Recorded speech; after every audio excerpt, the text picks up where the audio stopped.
Taro wa botezi mu are jo heruo. O wa jiro ro jona beri fikiere ro ware na. Wanere taro ge no tete mowo. O wa jiro ro jona ro fikiria mowo. Ke mole na betano. E jiro no ge no ro mowo. Ro wa boru jiro ro kono marie. Ro Jesu ari bobi no ma.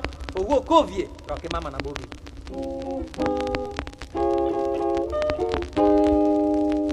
E jiro ro na ga na ro mowo. Raru jiro kono maria. Ro Jesu e are no mana. Owo kovie are no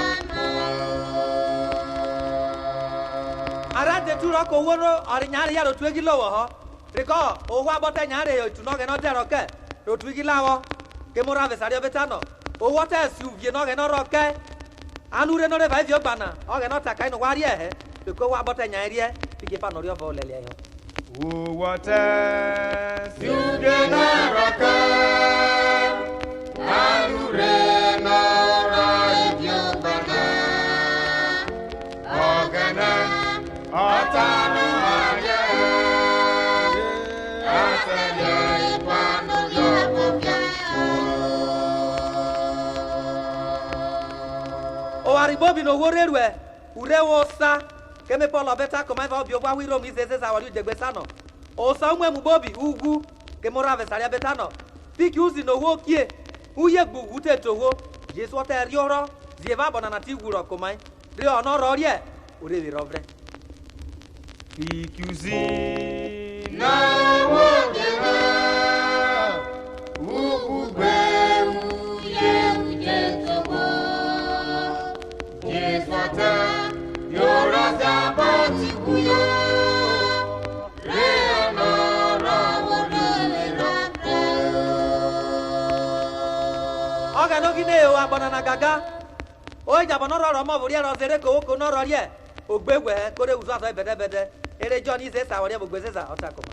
Jeswata Yoraza boti kuyo Reonora wole rapre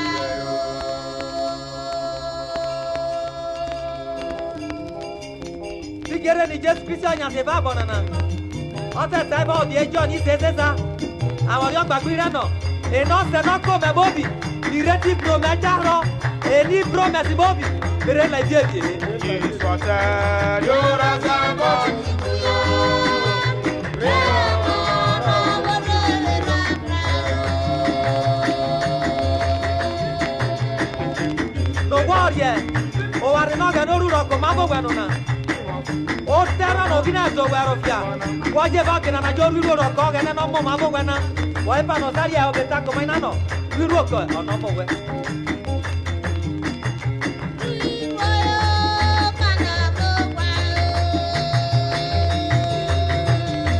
Ru ro ko ji o ba no mo ma bo gwana.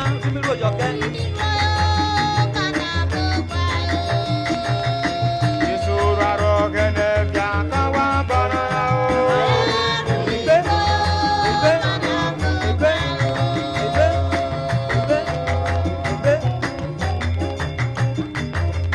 Ajiroro na gana rambo wo Oga no mo ma bo gwa. Re ma nyai wu swaso. Ore beda beda. Reko. Digyo. Uzo fe go wabo. Urusi o wabo. O telele no. Uzo fe beda beda du beto ma bo go ho. Eko no wa wo no mere nya se ma bo gwa ba. Oga gba ni oro. Re ma ru ti uzo fe beda na. O te ro mo bo ri ro se. Ini re ma bo ma te ro ye. Ma gbe gbe ko ma re uzo fe beda beda. Yesura rogene biaka wa Ikere banana nyai de so wa no awo na bia. Jesu yo no awo na bia ro ka wa bobi. Ke mo gana o yo ro. Ajiroro na gana rambo wo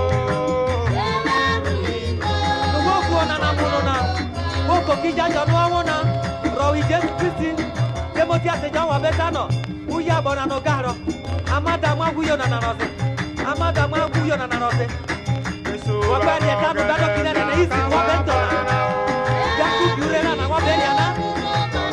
Kusi bobi wora ha. Eba ro gana. You biure amada mo na wa